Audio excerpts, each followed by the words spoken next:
In this video, we'll discuss and debate the 8 games you should be considering for Week 8 in NFL Survivor polls, and it's coming up next.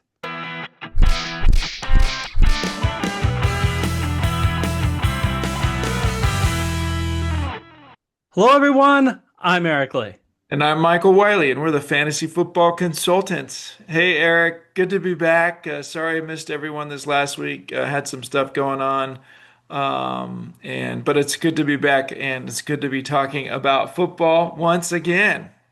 Good to have you back. And let's get right into it, Michael, because Week 8 is an interesting one. Now, I did not include Buffalo at Carolina in this list. They're 7 point, 7.5 point favorites. Most people would pick Buffalo, and we just don't think that's a game that is worth talking about. But we got 8 other games that made our list, and let's go through them now. The big favorite is Indianapolis, 2 touchdown favorites at home against Tennessee. Kansas City is at home, 9.5 point favorites over Washington. And then we have 2 7.5 point favorites, Atlanta and New England, who are both at home hosting Miami and Cleveland, respectively. The Eagles are a touchdown favorite over the Giants. And then we've got some other games if you want to go a little more out on the limb. Baltimore is 6.5 point favorites against Chicago.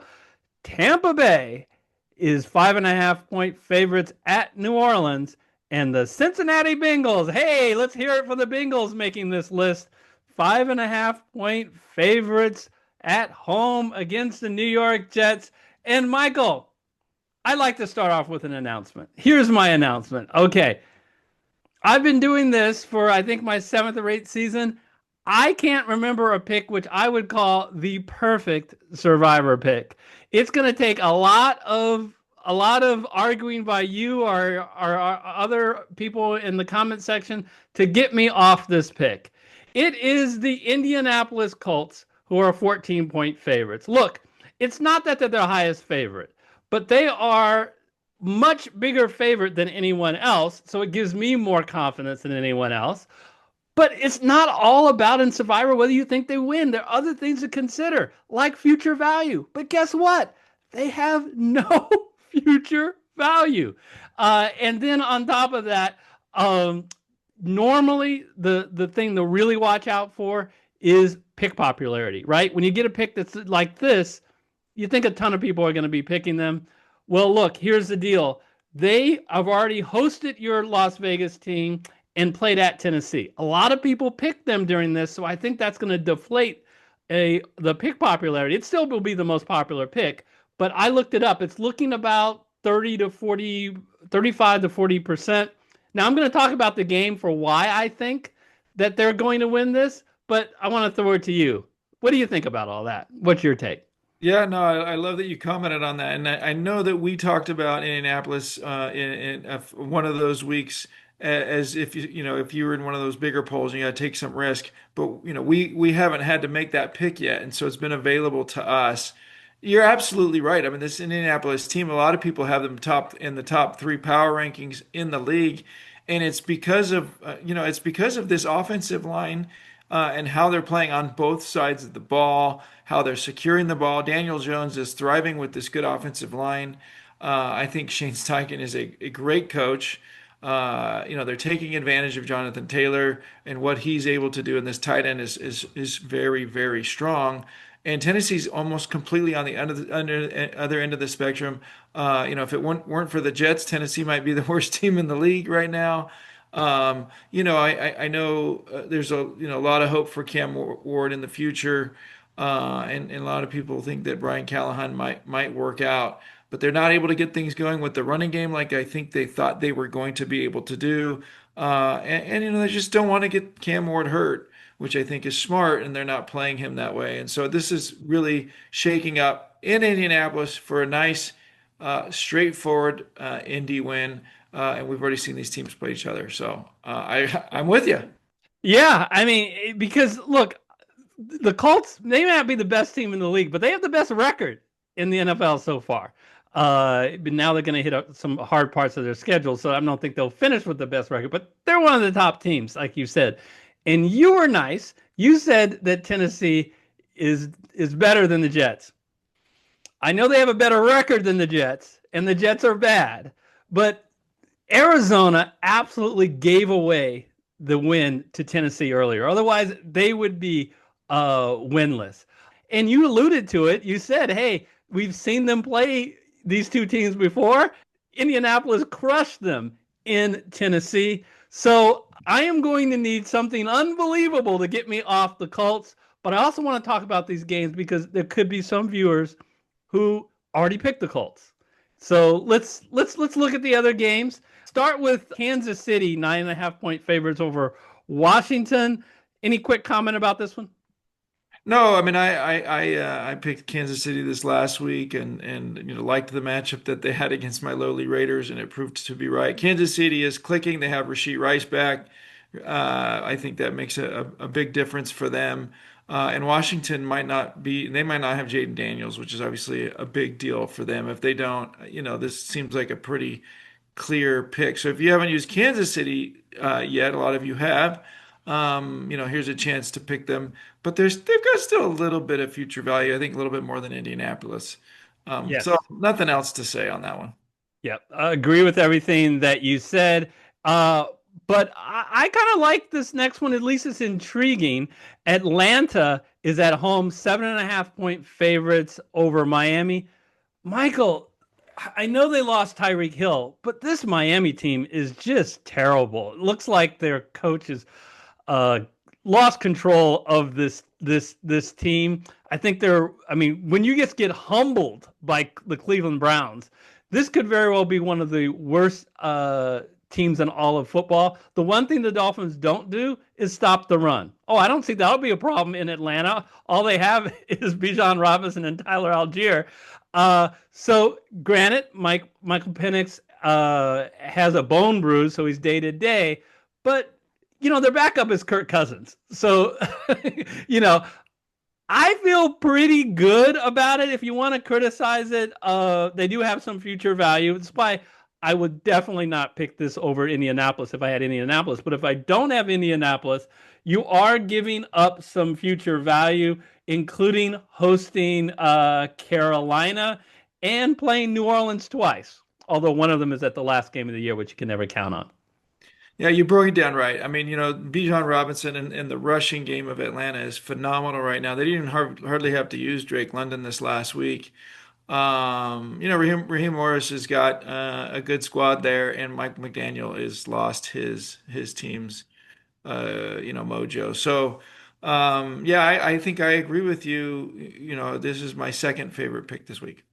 Oh, okay. We're aligned. All right. So we didn't disagree once last week, probably because you weren't here. But let's go on. I'll let you tell you. What do you think about these two other games? New England 7.5 over Cleveland and Philadelphia 7 over the Giants. Which one of those do you want to talk about? Well, I'll talk about them both quickly. They both scare me a little bit. I mean, Cleveland obviously looked real good this last week. Obviously against Miami playing not playing well at all.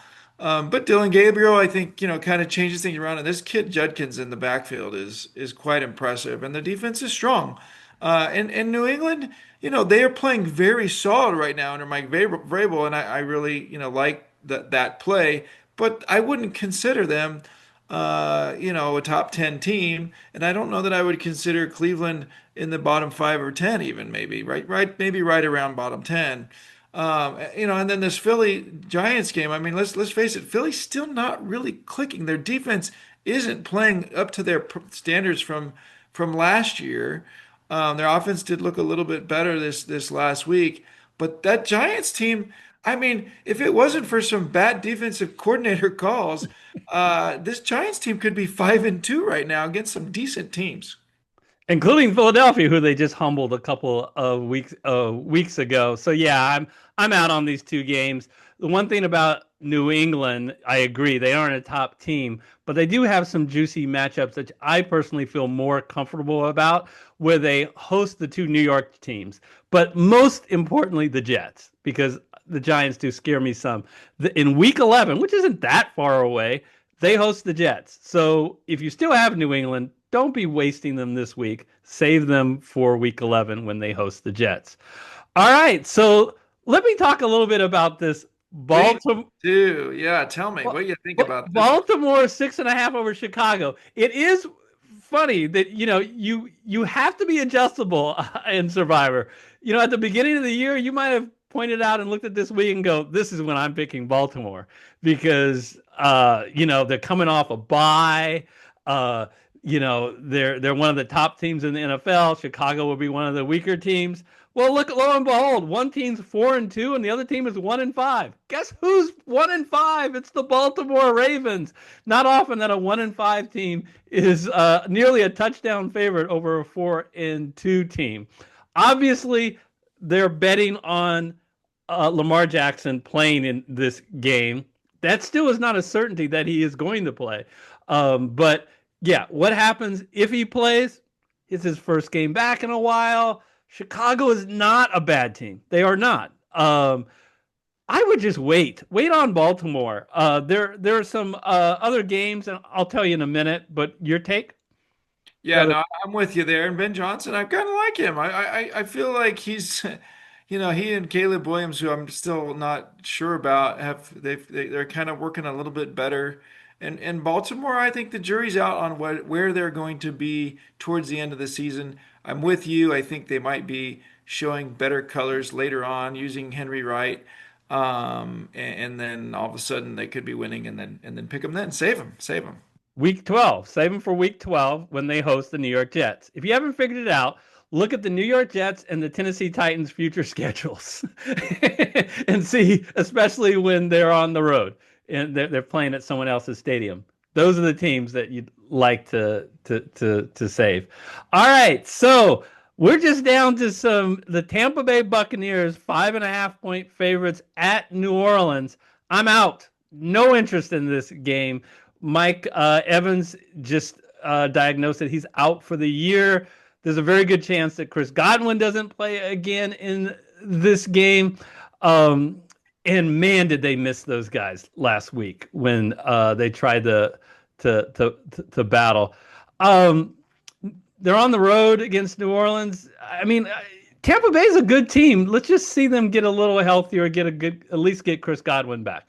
Yeah, and Baker's a little dinged up from that game. Detroit kind of put the wood to him, and I know their defense looked good, and New Orleans is bad, and so on paper you look at kind of the power rankings of these teams, and Tampa Bay is going to slip here with what happened last night. It's tempting to think this is should be a bigger spread, but you said all the reasons why I'm afraid of this game. Stay away from it. I actually like this other game, this Cincinnati game, a little bit more, just because Flacco at the helm has Cincinnati doing some of the right things. I missed most of the games this week, but I saw some highlights on this. I was really impressed. Sorry to jump to it, but with T. Higgins sliding instead of just trying to take the touchdown, to make it to where they didn't give the ball back on Thursday night. They have a mini bye. The Jets look bad. They've got now quarterback controversy. I think Garrett Wilson might still be out. I think Aaron Glenn still hasn't shown that he's a head coach, or at least he doesn't have the team to show he's a strong head coach. And a lot of people have them as the lowest team in the league. Yeah, Cincinnati basically doesn't have any future value. If you don't pick them this week, you're basically saying that I don't want to pick them the rest of this year. So I would just say that the only thing that could kind of push me off Indianapolis, but they don't have much future value either. If you're just in this massive league and you're doubling up lots of points, I just would deal with it. I would go with Indianapolis. By the way, I am intrigued at least a little bit with the Cincinnati. I'm not for the Tampa Bay because we have this situation where, of course, Tampa Bay faces New Orleans twice.